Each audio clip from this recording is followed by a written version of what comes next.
It is finished, finished, finished.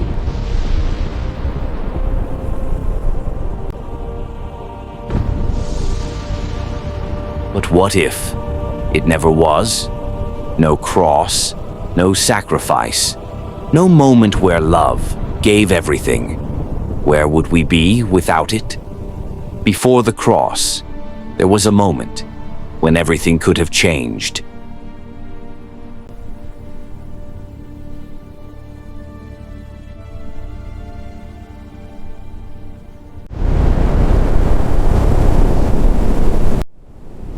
He was led through the very streets he once walked in peace. Now, surrounded by voices that did not understand. Are you the king of the Jews? Do you not hear how many charges they bring against you? You say nothing? Before the cross, he stood accused, silent, before those who judged him, not because he had no answer, but because the moment had come.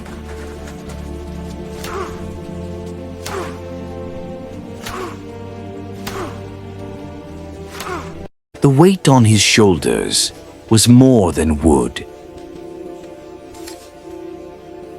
They placed a crown upon his head, not of honor, but of suffering, and still he did not resist. It was the weight of sin, of failure, of every broken heart. They mocked, they pushed him forward, but he did not resist.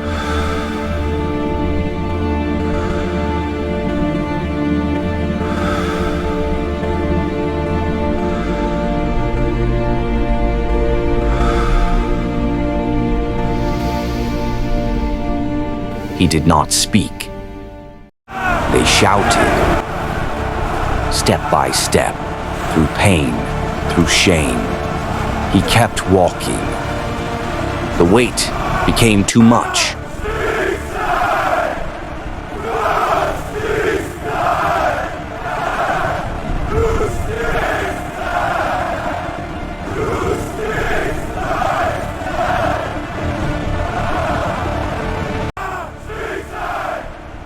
Not because he had to,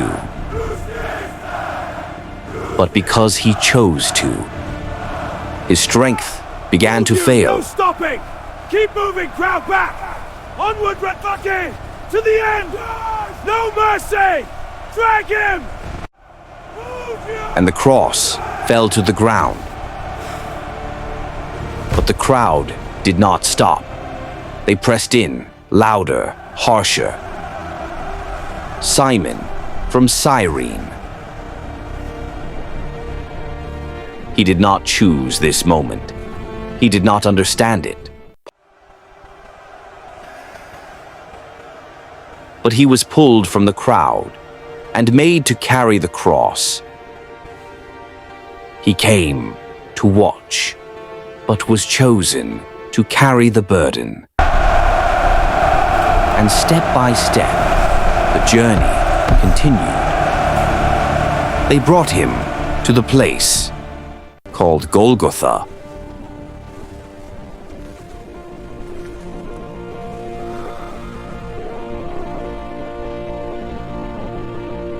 And there were two criminals crucified with him, one on his right and one on his left.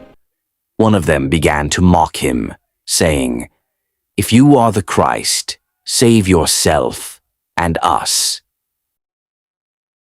But the other criminal rebuked him, saying, "Do you not fear God?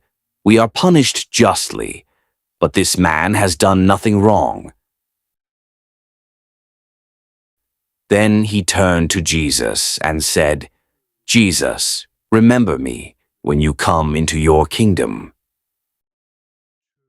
And Jesus said to him, "Truly I tell you, today you will be with me in paradise."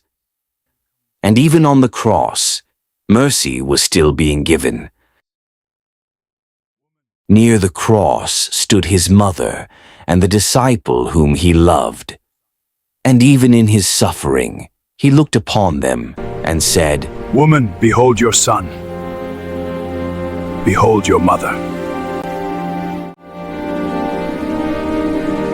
Knowing that all things were now fulfilled, Jesus said, I thirst. and they lifted a sponge filled with sour wine to his lips.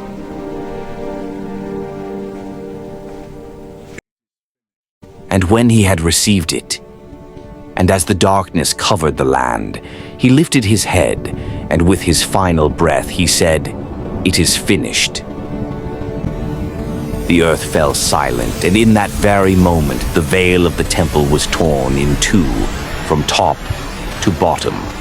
What was once separated was now made open, and those who stood watching, seeing all that had taken place, felt the weight of it, the darkness, the silence, the final breath, and the centurion, standing there before him, looked up and said, Surely this was the Son of God.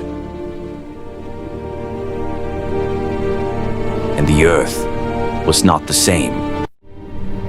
And in that moment, what seemed like an ending was only the beginning, because the story was not over. If this moment spoke to you, take it with you and stay with us as the story continues. Like a seed, when planted in the heart, they carry the power to grow. But when words are harsh, bitter, or false, they poison the soul. They crush what could have grown, leaving only brokenness. But when words are spoken with kindness, love, and truth, life begins again. Hope takes root, healing blossoms, faith flourishes. So choose to speak life, because words shape the future.